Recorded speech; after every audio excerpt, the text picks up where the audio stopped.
But one thing is certain. No one, not one of us, entering this world can escape the cost of living. The price we pay is this.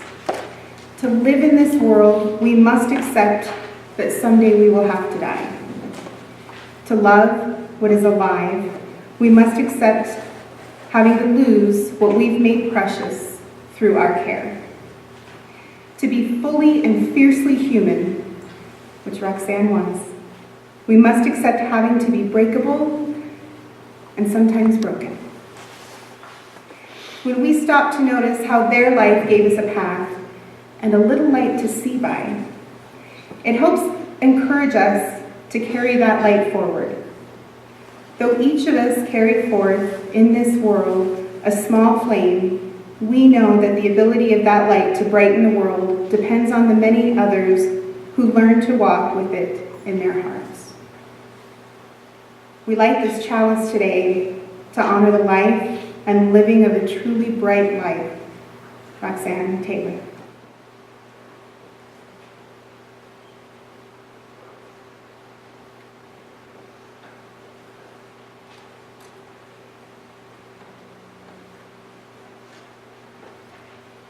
In this hour of holy togetherness, we gather to honor the life and the person we love. In this hour of holy togetherness, we remind ourselves that the flames of life and love are never fully extinguished. In this hour of holy togetherness, we offer ourselves for sharing the weight of each other's grief. In this hour of holy togetherness, we offer the strength of our love to help others survive their pain and grief. In this hour of holy togetherness, we call forth from each of us the power we offer out of life, out of loss, out of love.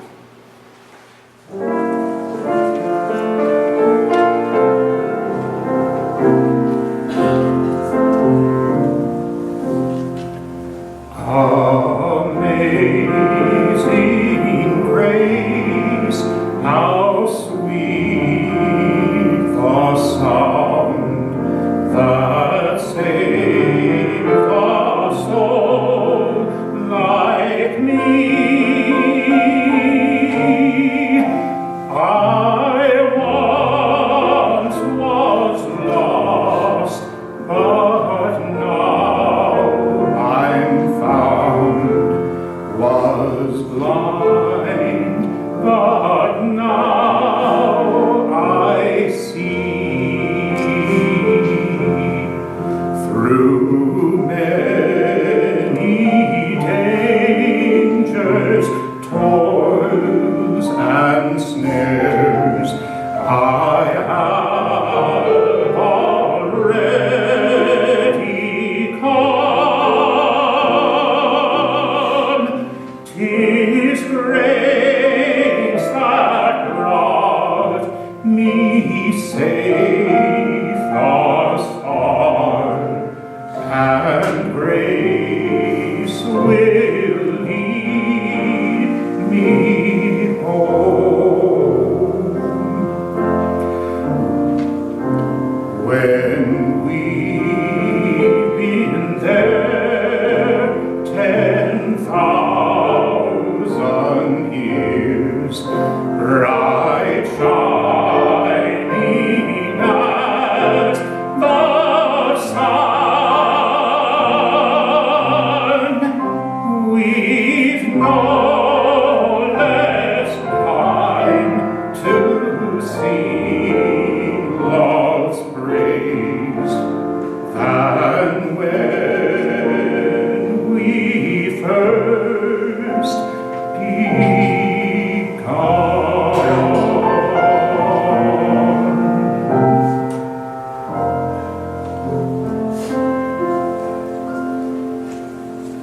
78 years ago, Roxanne Taylor came into this life.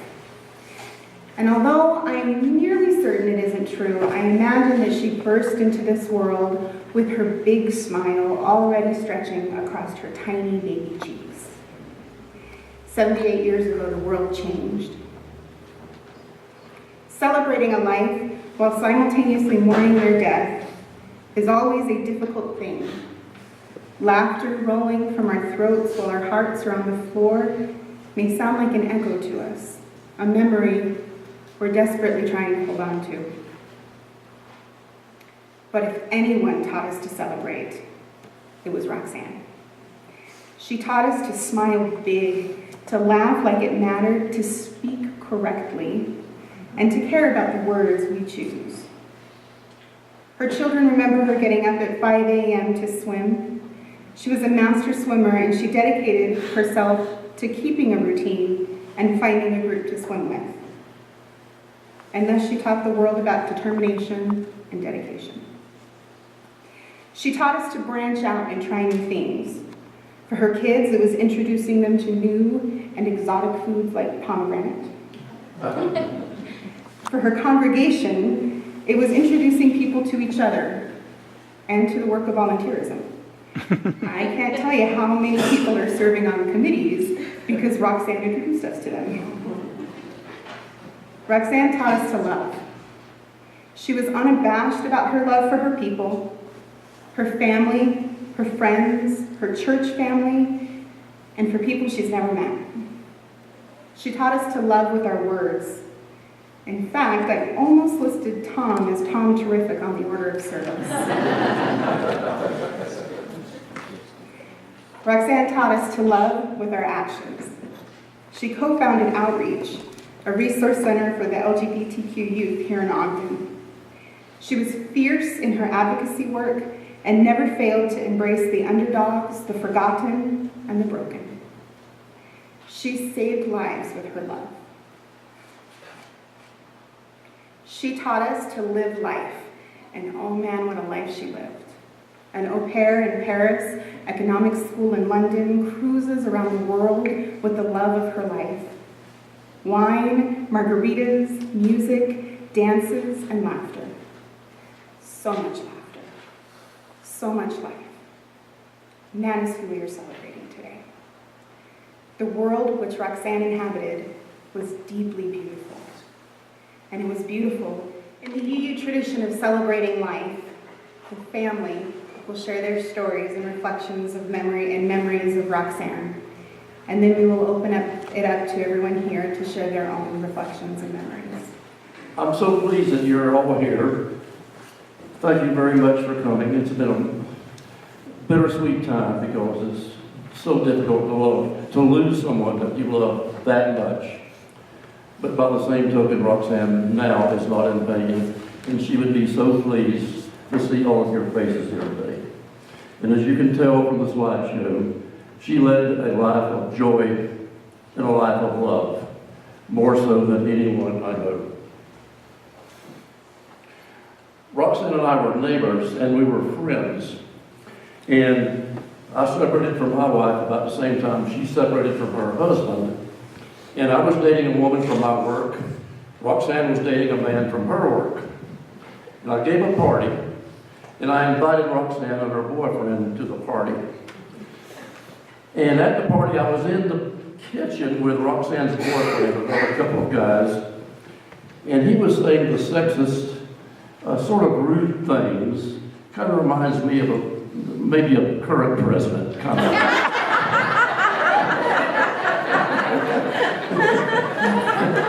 And I said to myself, Roxanne does not deserve him.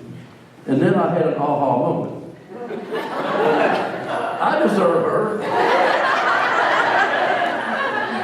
So we started dating, and I went all out. I took her to Kennedy Center to hear Nancy Wilson sing jazz. During the intermission, I stood in line to get Roxanne a scotch and soda, because if you want to make Roxanne happy, you get her a scotch and soda. And when I got to the head of the line, they were blinking the lights to go back in. Roxanne very carefully put her drink in her purse, held it very carefully, sat down, and enjoyed the second set, drinking the scotch and soda. Aha moment number 2, I'm going to marry that woman. And y'all know what she did here with the outreach program. But while we were attending the Unitarian Universalist Church in Maryland, we went from a rental to, we built our own church, and interest rates were up here. So we had a 13% mortgage on that property. And Roxanne said, I think I'm going to do something about that. She had the bright idea of selling 6% bonds to members of the congregation, and she got a CPA that worked there in the church. And together, but mainly with Roxanne's effort, she pulled it off, and we had a mortgage burning ceremony. So just wherever she went, she just did great things. And I think most of you also know how generous Roxanne was. If there was an article in the Standard Examiner saying some nonprofit was strapped for cash, I would say, shall we give some money to that? Yes. And then I would suggest a number, and Roxanne would do it. So I said 25? 50? Okay, we'll give $100. And last night we had dinner out at R.O.D., a Thai place on 12th Street. And I remembered that in times past there was a waitress that really took good care of us. And she would help Roxanne out, and she would walk her to the car and get her in the car and do all that kind of stuff. And then we were there not too long ago, and where's the waitress? And the person talking to us said, she's gone to Vegas to be with her grandson. And my reaction was, damn, we lost a good waitress. Roxanne's reaction was, good for her, she's going to be with her grandson. She was just the kindest person in all things. And as you know, the last couple of years have been a little rough. So Roxanne and I developed a nightly ritual that we did just about every night until the last week or so. She would rub triamcinolone on my itchy back, and then she would always say, I am so glad to be able to do something for you. That's just the kind of person she was. And then we would sing this little ditty together as a duet. I love you, a bushel and a peck, a bushel and a peck, and a hug around the neck, hug around the neck, and a barrel and a heap, and I'm talking in my sleep about you, 'cause I love you, a bushel and a peck. You bet your pretty neck I do.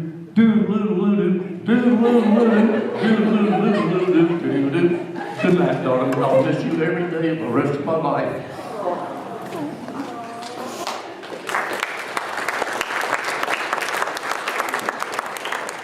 Hi, my name is Rosemary Roman Smith, and I'm Roxy's youngest sister and only sibling. Everyone here has known Roxanne as an adult. Some of you for only a short period, and others of you for upwards of 5 decades. But the Roxanne I remember the best is the Roxanne of the first 30 to 35 years of her life. She was my big sister, sometimes a royal and aggravating pain, and sometimes a loving and caring protector and friend. We were both war babies, born in Denver. She in November of 1940, and I in April of 1944. Our mother was also born in Denver and grew up there.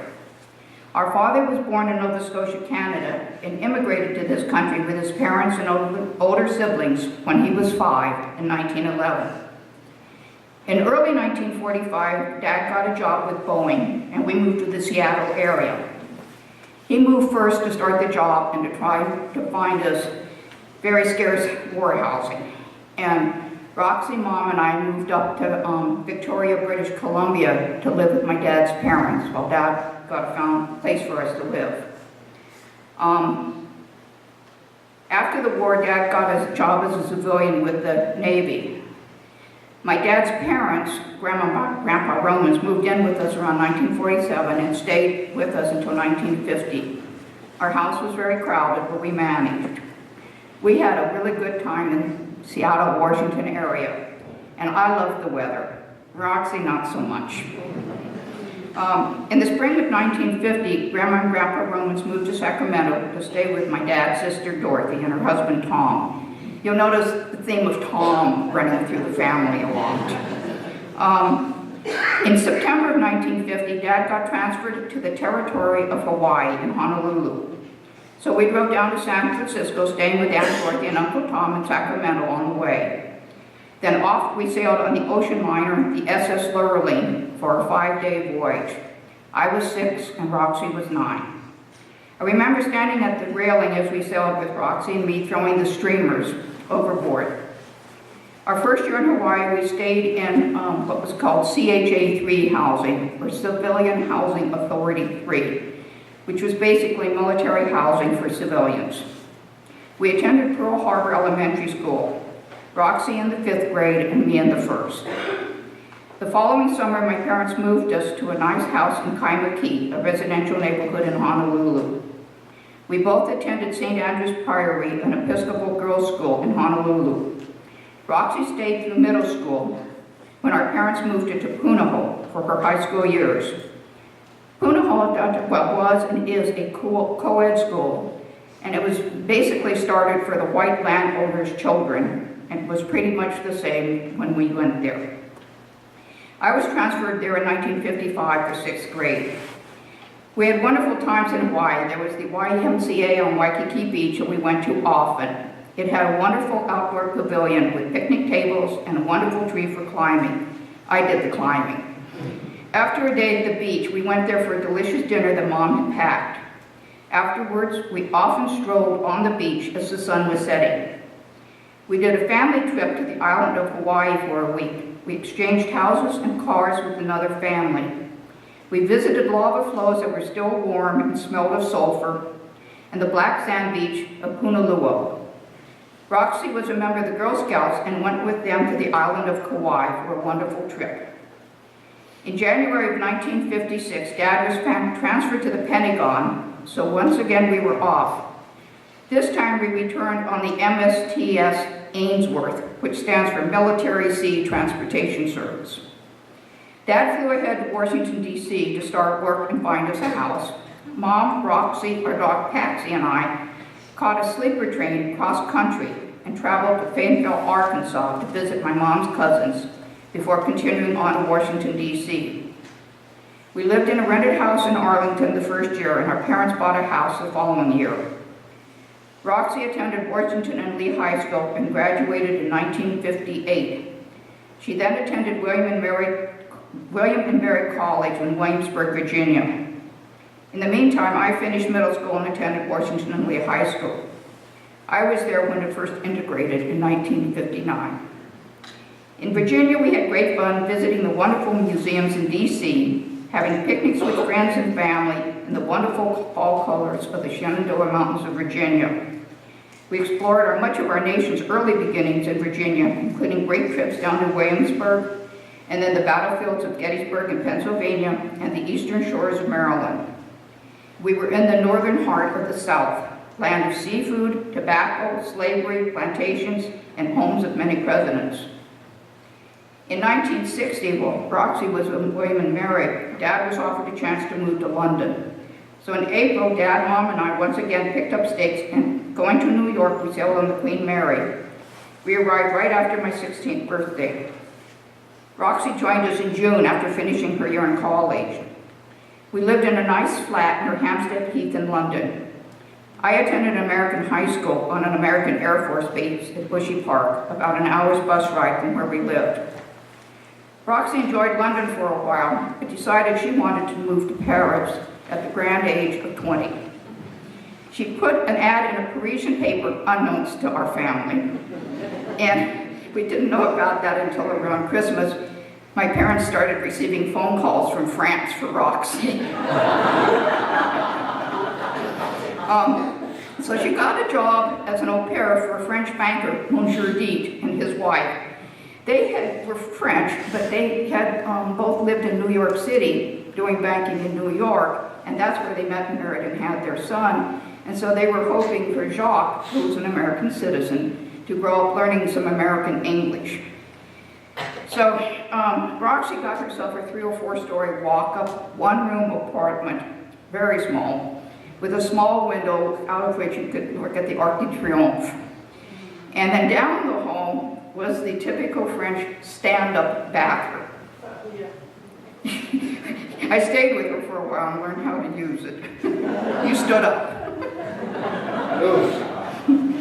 Working as an au pair, Roxy attended l'Alliance Française, where she worked on her spoken French. She had taken French in high school and college. Her reading and writing skills were excellent, but the spoken French she had learned in school was different than what she'd heard in Paris. After a year or so, her skills had improved enough that she got a job at the bank where Monsieur Diet worked as a Roxy worked as a French-English translator. The assumption, of course, at that time being that she was Monsieur Diet's mistress. She was not, but she'd have to live with that assumption. Then she got transferred to the same bank branch in London in London. In 1962, I graduated from high school and attended the University of Maryland in Munich, Germany. It had a 2-year campus on the McGraw-Kaserne Army Base.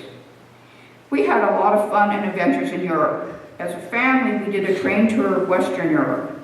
We explored castles in Germany, tulip fields in Holland, the art in Paris, and lovely England. On spring break in 1961, Roxy and I took a trip around England and Scotland by ourselves. We'd gotten a circular train ticket, which the young people did a lot. But we decided to go, we being Roxanne, decided she wanted to go on a side trip to the Isle of Skye, just off Scotland's northwest coast. So we caught a ferry over to the town, which was in the middle of the island. We then hiked and explored around and then hitchhiked down to the bottom of the island where we were going to catch the ferry back to Scotland. Unfortunately, with her planning at that point, this was spring and the ferry at the bottom of the island only ran in summer. So we ended up, she was very upset, and we ended up hiking and then hitchhiking back up to the middle of town, and I remember telling her, Roxy, at some point we're going to laugh about this. So anyway, we had fun and we continued actually hitchhiking down through Scotland. And I spent my 17th birthday with Roxy in a lorry, truck for those who don't speak British, riding down past Loch Lomond, singing On the Bonny, Bonny Banks of Loch Lomond. She did finally confess to our parents that we had been hitchhiking, which they finally took okay. Then in June of 1963, Dad got transferred back to the Pentagon. So once again, the four of us were off by ship back to the USA. We landed in New York and drove back to our home in Arlington, Virginia. Before I left Germany, I had gotten engaged to Tom Neff, an American soldier stationed an hour south of Munich. And at that time, a woman could not marry a serviceman unless she was over 21. I was 19. So I had to come back with my parents to Arlington, and having spent a stressful year, I finally convinced them to let us get married. So off I went to Germany to marry my Tom, again, a Tom. A year later, Tom and my oldest daughter, Carla, was born in Munich in March of '65. We returned to Virginia when Carla was 6 weeks old. In the meantime, Roxy had fallen in love and married Terrence McEntee. Their first child, Chris, was born in November of '66.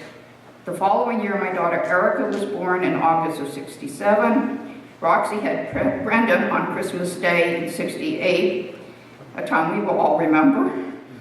And then my youngest daughter, Katrina, was born in January of '71. So for 4 consecutive years, our parents had a new grandchild on or by Christmas of each year.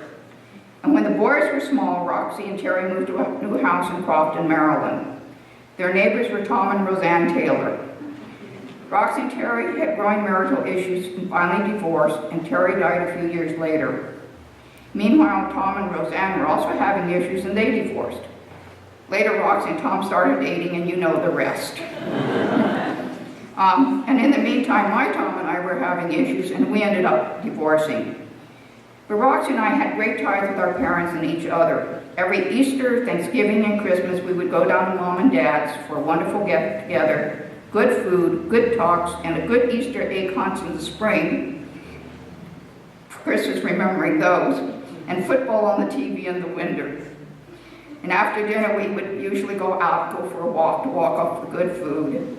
And when Chris or Tom or Roxy or I would show up, my dad would always say, "Do you have a cigarette? Do you have a cigarette?"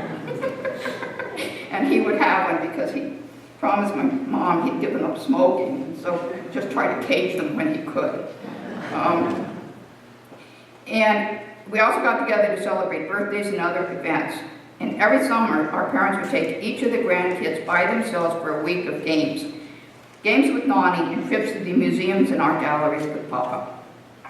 That's the sister I remember best and will miss the most. Because for me, no one is left to reminisce about those wonderful memories. We had a good life growing up, Roxy, and a blessing. Good afternoon. We're doing this in order of age, and it'll surprise you as much as it does me, but I'm now the next oldest. So I'm going to have to use some glasses to help me out. You know, I have to start with a note of appreciation. I'm just so thankful Roxy was in my world for a variety of reasons. She had her lively spirit to guide us along and her fun attitude, and she was such a teacher. I'm thankful for a variety of things. She helped Dad see the man that he is. They both showed us how marriage could be so sweet and so tender and so wonderful. And in full disclosure, a few of us have made a few marital mistakes. Okay, colossal mistakes. But that being said, we're all on the right path now. It was always wonderful to see Dad and Roxy, because we used to say that they were attached at the hip, and you'll hear that many times today, I'm sure. I'm so thankful she never judged us for anything. Honestly, I could have called her and said, "I've decided to go to Japan and become a sumo wrestler." And she would say, "Isn't that wonderful?" Tom, did you know anything about Japan and sumo wrestlers? Kim, tell me all about it. She was incredibly, incredibly supportive. It was unwavering, and we all knew it. We knew it. She was also outrageous. She saw life from such a funny vantage point, and unfortunately, I am unable to share many of her comments. They were funny, and they were wild, and it gave her as much delight in saying them as it did for us to hear them. She was also funny. I have at my house a little bowl of candies next to the coffee pot. Dad and Roxy have come out numerous times, and Roxy grew to love these little candies. So she asked me what the name of the candies was. Okay, she gets home, and she goes to order them, but she fat fingers the computer and orders a case instead of a bag. Dad was not having it. She hid those candies all over the house, and she sent me an email that said, "Your father, Tom, not so terrific Taylor, is mad at me." I said, "Roxy, he'll get over it. It's just candy, don't worry about it." But honestly, she was my teacher. She was my teacher. She saw life from a different vantage point and would advocate for any cause, any person, or any institution that she felt was treated unfairly. And these weren't just words for Roxy, as Dad has shared. She followed them up with actions, helping to start outreach, working on numerous boards, and on it goes. She taught me how to let go. This is the toughest lesson I've ever learned. During a particularly rough time in my life, she used to say to me, "Now, Kim, don't hold it in, just let it go." And she would do this with her hands. And sometimes she'd walk in the house. This was a very tough time for me, and she'd look at me and go, I'd say, "Okay, Rox, I got it."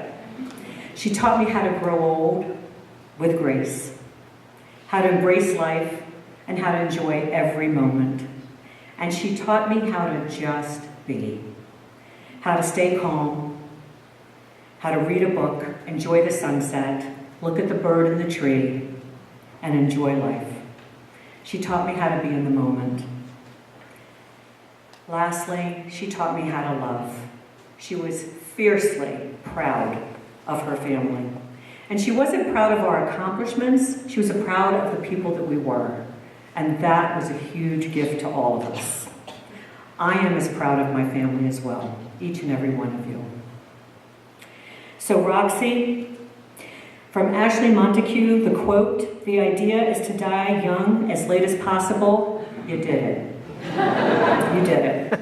And for the rest of us, from Kay Hildebrand, and she would correct my pronunciation, but from Kay Hildebrand, the words that come to mind for me are, "When you are sorrowful, look again in your heart, and you shall see that in truth you are weeping for that which has been your delight." I love you, Roxy. Thank you. Good afternoon. Well, that was really beautiful, sis. Thank you so much. It was really beautiful. Okay, love. Roxy was all about love, as all of us are here to, as witnesses of that. She was filled with love for other people, and her life really exemplified this. She was instrumental in starting the community garden in Utah when you guys first came here, Dad. She tutored adults in English, too, when you were here in Utah, and of course was instrumental in starting the Outreach Center. I remember her working tirelessly to get the Outreach Center started, looking for donations, volunteers. She worked very hard at that, and she was so happy to provide a comfortable setting for the LGBT teens in Ogden. That really made her so happy.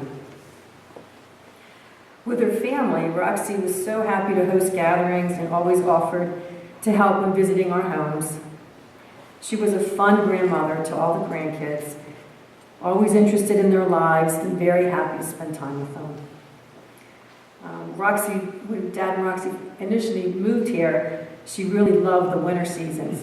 In fact, she loved them so much that one night when they were first here, she went to sleep with the window open, and then Dad tells us a story. He woke up and there was something on his face, and it was snowing on his face. So, got up and closed the window.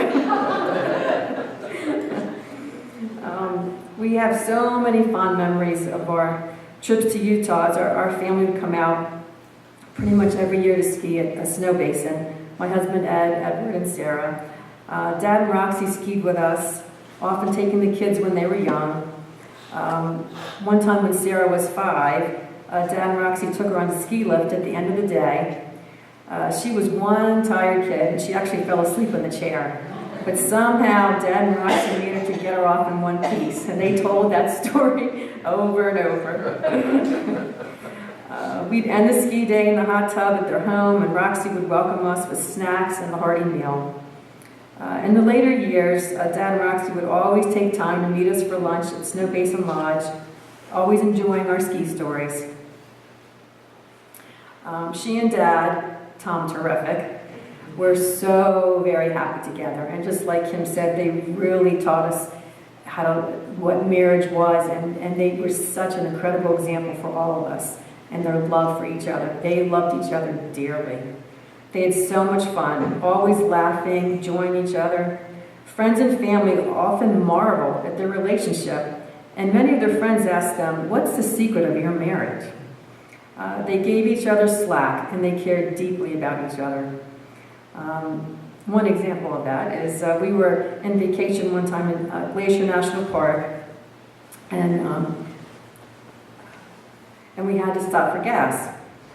We had 2 cars. It was very crowded, and there were limited gas stations in the park. So we stopped in 2 cars, and we both filled up. Well, a mile down the road, Dad called us and said, "Well, I think we have to turn around and go get gas." And we said, "Well, what happened, Dad?" And he said, "Well, when Honey put the gas pump in, she forgot to turn it on." She was kind of busy talking to all of us because she was just happy to be together. So, they both laughed about it. We turned around and went back to the gas station, and we got some huckleberry pie when we got there. Roxy, she had such a positive attitude on life. And like Kim said, she would just let things go. I remember her saying to me, there's not that much in life that really matters. She was a trooper through her illnesses and dealt with what life gave her. In the fall of, I think it was 2016, she was sick on the morning that she and Dad had a flight to come to our house for Thanksgiving. Dad didn't think they would make it, But Roxy somehow found the strength to get on the flight and join all of us for Thanksgiving. I remember when she walked in the door, she was really weak and she said, "It is so good to be with family." Bless her heart, bless her heart. Her kind, positive spirit stayed with her even when she was sick. After we transported her to the rehab center and we wheeled her into just a basic room, she went to the room saying, "Isn't this beautiful?" And she didn't feel well. She was, clearly very sick. Before we left that evening, Dad came over to her bed, held her hand, and sang that beautiful song, "I Love You, a Bushel and a Peck." It was so beautiful and such a testament to the love they have for each other. And then when I had to leave the hospital, say goodbye to Roxy, I held her hand. I told her, "My family, we all loved you so much." She said she loved me and my family, and then she said, "Love, love, love." Here's just a poem I want to read by Leslie Silko. When someone dies, you don't get over it by forgetting. You get over it by remembering. And you are aware that no person is ever truly lost or gone once they have been in our lives and loved us as we love them. Au revoir, Roxy. Nous t'aimons toujours. So just to point out, both sisters who always did their homework showed up with typed notes. I was finishing mine. It's a family tradition. And they both held it together, so you guys, I don't think I can keep that up.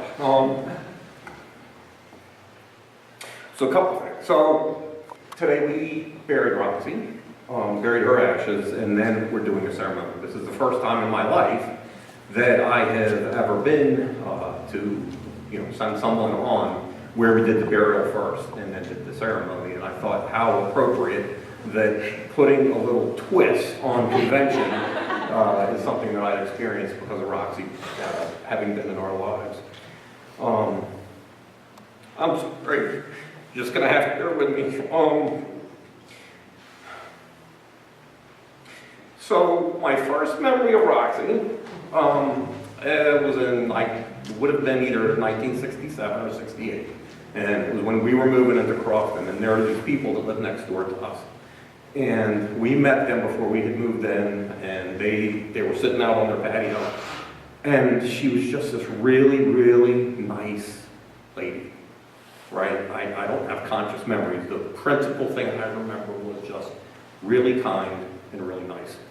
And they lived next to us for a couple of years, and she also was really cool and kind of different. And she had this pad thing on the back of her bike that she would put Chris in and paddle around. And nobody did that, but Roxy did it because she was cool. And she was good right? And she was this cool lady. And again, it's not a whole bunch of conscious memories, but another one that's really clear was Christmas of 1968. And I just remember, we were so happy. And the reason that we were happy is because Brendan had been born. And we were just so happy that this really nice lady next door had this baby. And that's just has always stuck out. And then when they moved away, I remember being really sad. And I missed this really nice, cool person. And then you get older and the memories start coming back in a little clearer. And that was when Dad and she had started dating. And then the next memory that's really clear is being on a family vacation in the green Plymouth 71 Satellite with a 318 and all kids in the car and changing the AM radio station as you go from state to state. And everyone singing "Love Will Keep Us Together." And it was really a pretty cheesy song, but love will keep us together. So I never thought I would quote Neil Sedaka. But it was true. It was true. And Dana stole one of my lines. Kim stole another one of my lines. that's why I had to do a little bit of this improvisation here. But I do want to just kind of tag team on with how it really was true about exactly what Kim said about Roxy's just always being supportive. And just you could say whatever the hell it is that you were going to do, and Roxy would be very supportive. And in a very strange way, just 10 years ago, I had come out here for a shooting match, and that's just really not Dad and Roxy's deal, right? That's kind of like not Law's deal.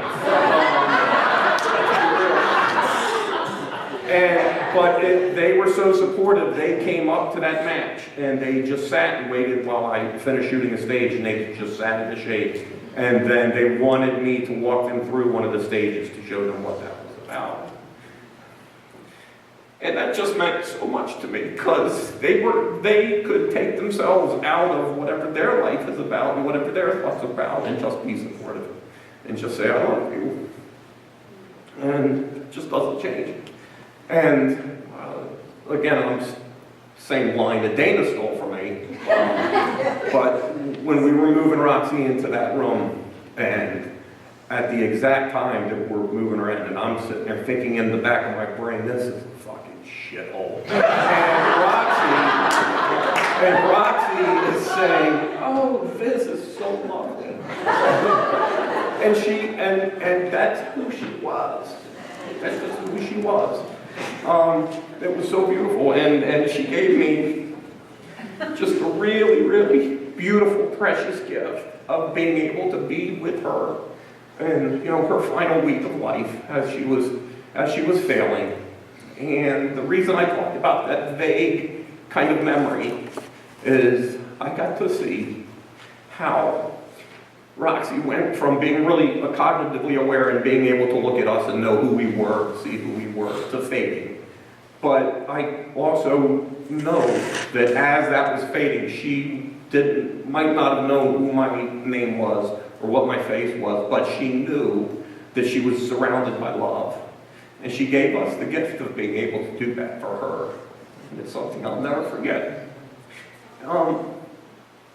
It was a very beautiful thing, and just after she passed, I looked outside at just the beautiful canyon. It was just so spectacularly beautiful. It was a beautiful day, and Kim and Dad hadn't gotten back from the restaurant yet, and Roxy's there. And this bird just flew across the valley.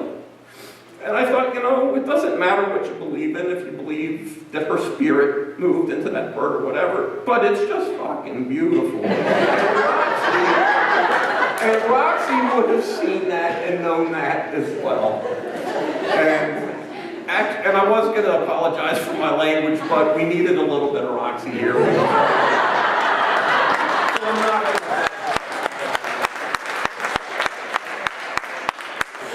I love you, Roxy, and I'll miss you. And you've given us something. You've re-energized our family in a new way. And I'll just always, always be grateful for that. Thank you.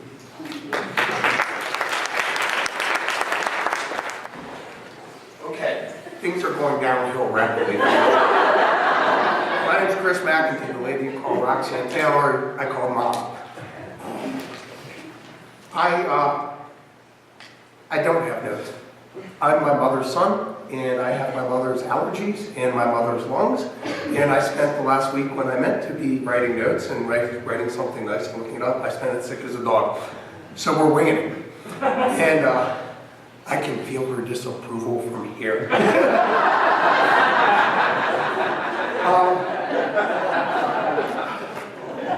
It's funny, memories are stirred.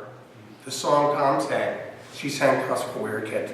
She sang that, she sang Fairy Jaka, she sang Silent Night, Little Town of Bethlehem. And they're some of my earliest and best memories. And I gotta tell you, if you thought Brett was losing it, I'm probably gonna lose it more. And that's a memorable thing, because I don't cry. I cry once every 20 to 30 years, and I'm probably gonna bawl. And I'm okay with that. I am my mother's child. I am a reflection of her in so many ways.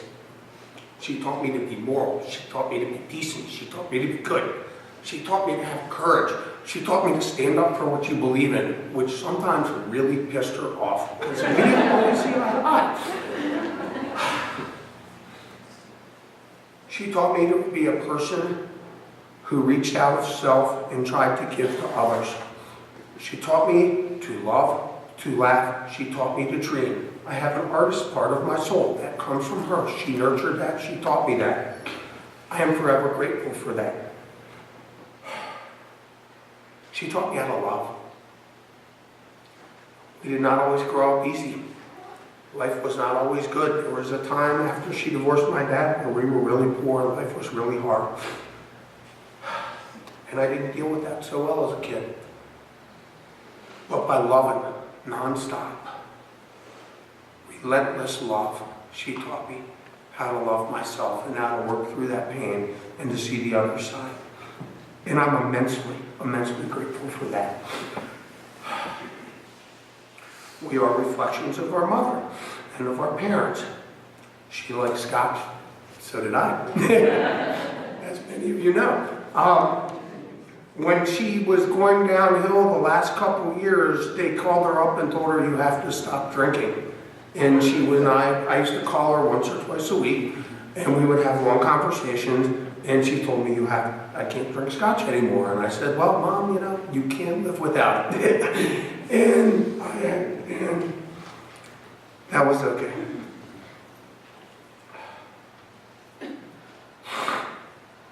Sorry. The people we love leave imprints of themselves on us, in our mannerisms, in our morals, in our beings, in who and what we become. They leave teeny tiny footprints on our heart. Some people do not change you for the better, others do. I am my mother's child, and I couldn't have had it better. She was the best mom in the whole wide world. And we came out in February to see her. And I thought at the time things were not good.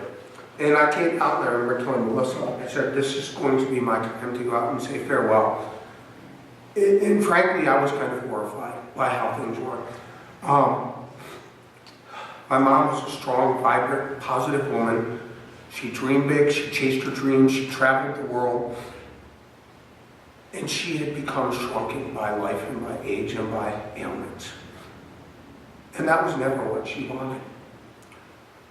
And it's difficult to be here now. And it's difficult because there's part of me that feels like we were robbed of a decade or so. But there's another part. Her father died of Alzheimer's. And her biggest fear was having to go through that. And her mother spent her last years in a nursing home. And she didn't want that either. All the other siblings have children and careers, and we had lived our lives in such a point. I intentionally lived my life so that when they needed me, I could come on out and help. And a couple of years ago, we made the mistake of broaching the subject with her and Tom. And we said, we want to move out to Utah, we want to be here to take care of you.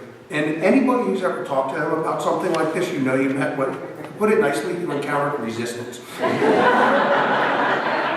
And the conversation took a real bad turn and then abruptly just stopped. and being a smart man and my mother's child, I've learned, okay, you let things go. And 2 days later, it was the last day we were here, and they said, we've been thinking about it, and we've decided it's okay for you to come out and take care of us, but you can't come any closer than Denver.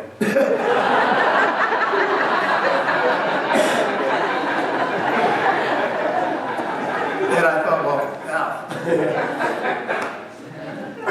The last words I said to my mother were, I love you so very much.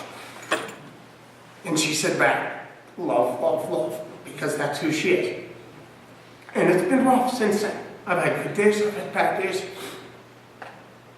And people come up to me and say, I wish it didn't hurt so much. I wish I could take your pain away. And I say, I don't want the pain taken away. Because if you love, it hurts. And the more you love, the more it hurts. So I never want the pain to go away. Because I love my mother. She was a great woman. And the greatness of her life is reflected. She has 5 kids. All of them are terrific people. They're the best people in the world. They're good, they're honest, they're moral, they're decent, they're giving. She's got a room full of friends. And this is her testament. You all, me, and how we live from here on out. God bless you, Mom. I love you so very much. Thank you. All right, as the youngest, I have technology.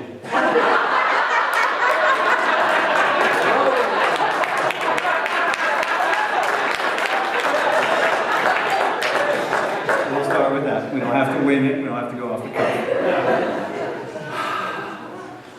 There's been a lot of wonderful things said. I guess I'm going to use a little bit of this and a little bit off the cuff. My mom, much like the music she loved and the food she loved, was very complex. And to know her and to know her well was truly to love and appreciate the complexities that made her.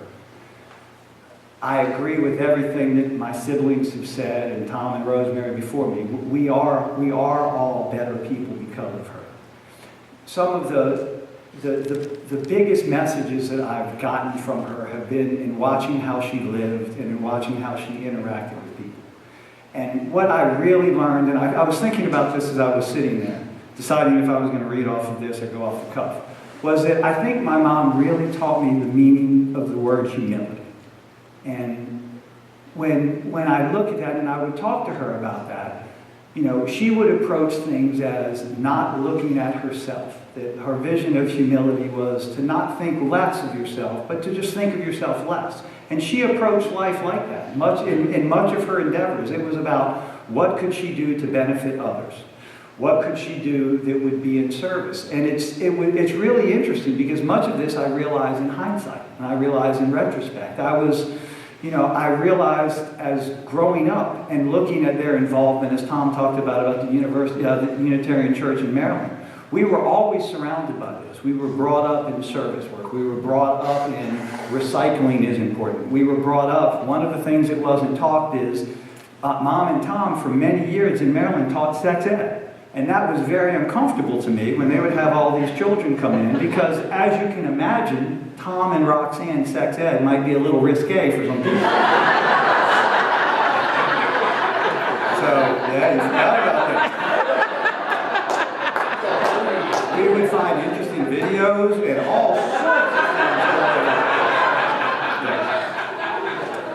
things. But, you know, one of the other things that I learned from my mom is to embrace the similarities that you have with people.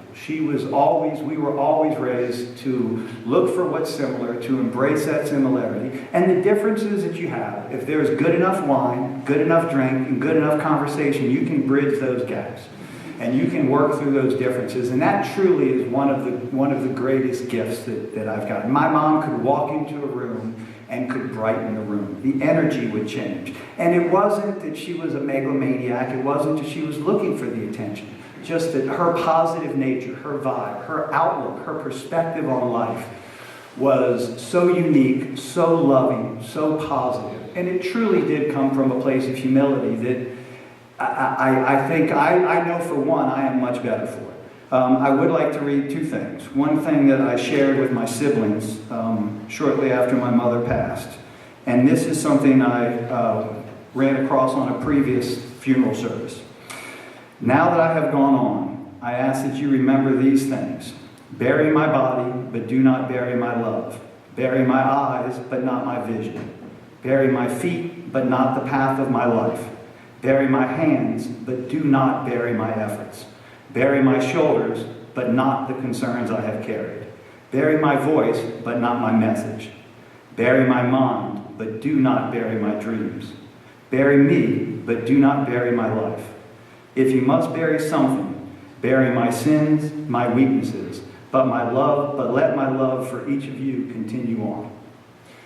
And that truly, I believe, is a message that would have resonated with my mom. And the last thing I want to leave you with is this is from a book that we read often to our kids when they were growing up. And this is from a book called Love You Forever by Robert Munch. And this is a story about this. I'm not going to go too far into it, but near the end of the story, there's a man who is sitting with his elderly mother, who is dying. And this is a man who is a son, is a father, is a brother, but he's still a boy. And at the very end of it, it talks about as his mother lies dying, a man tells her, "I love you forever, I'll like you for always, as long as I'm living, my mommy you'll be." And I think that sums it up perfectly. I love you, Mom. I'll miss you. I appreciate all of you all for the involvement and the impact you had on her life. And thank you all for being here.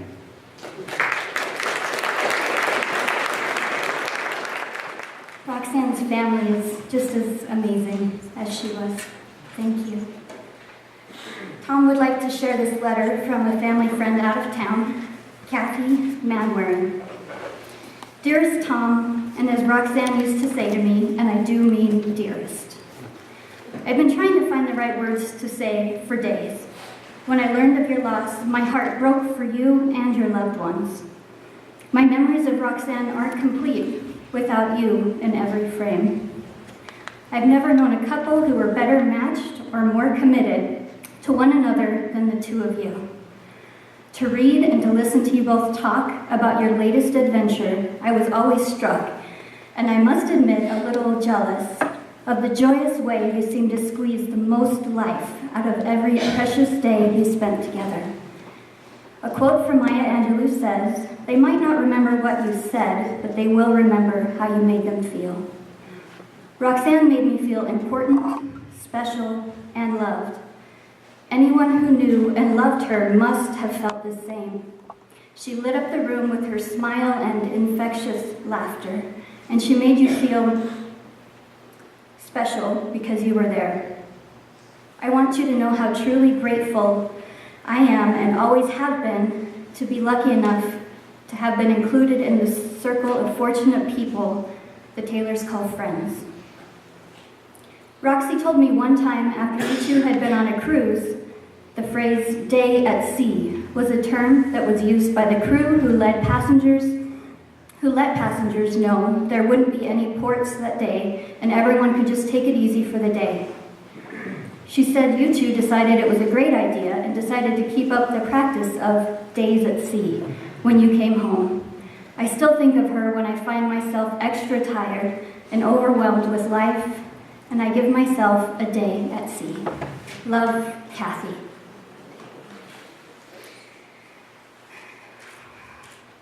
Like Kathy, I've been one of the fortunate to have Tom and Roxanne in my life.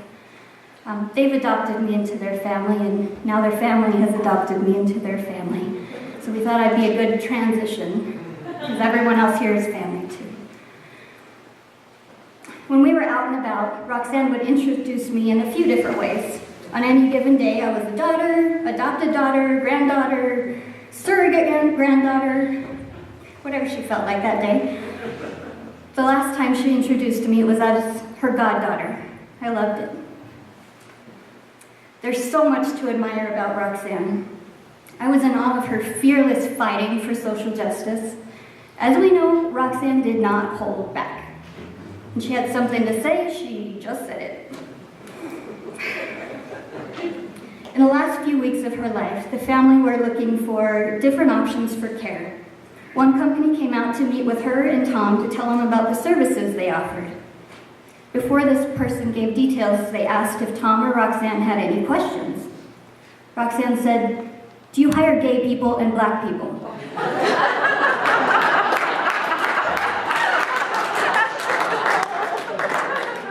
The woman said yes, and Roxanne said, "Oh, good." Her kindness, her fire, her passion, and her love of life will live on in all of us. Death closes a door, tearing one we loved from us, and waves of grief will come, times when we will ache for the words, the touch, the laugh that we will never have again. But if the world is now colder for the loss of Roxanne, we may wrap ourselves in the warmth of her love, knowing that love is stronger than death, and that we are stronger for holding on to her love. Life is worth living, and Roxanne was talented at life. It is good and it is beautiful in spite of the tragedy which it is forever beset. We glory in life, undergirded by the faith that His goodness is pervasive, that it is part of the texture of this life, that it is of the essence of the nature of things. This is a profound faith, this confidence in life. More profound than perhaps we suspect, because it stands upon faith and faith alone. There is no proof for it. Those who have known sorrow and those who have not are strong in the faith that life is good, even though we do not always understand it, because love is good. We go on, no matter what befalls us, doing the right, following the true and the good, as Roxanne did. We go on, living the life we are given to live, knowing that it is a good life, however deep our grief today. And in so living, we shall find that our faith is not false, that life is good to those who live it with love and dedication. Lighting a candle is somewhat like the beginning of life. If that is true, then perhaps extinguishing a candle is like the ending of life.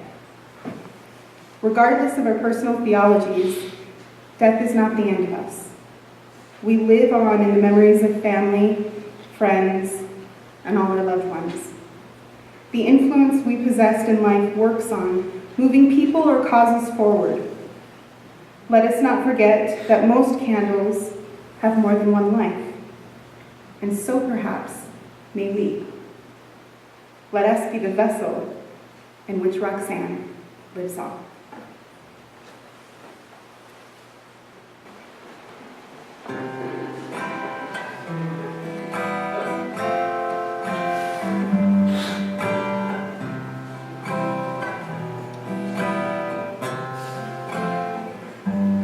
I see trees of green, red roses too. I see them bloom for me and you, and I think to myself, what a wonderful world.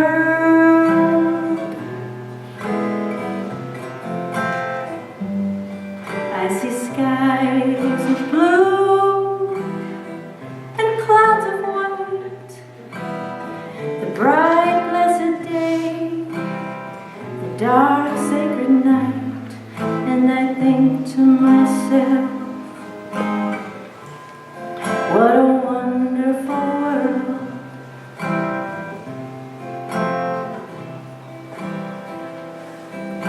The colors of the rainbow, so pretty in the sky, are also on the faces of people going by. I see friends shaking hands, saying, how do you do? They're really saying, I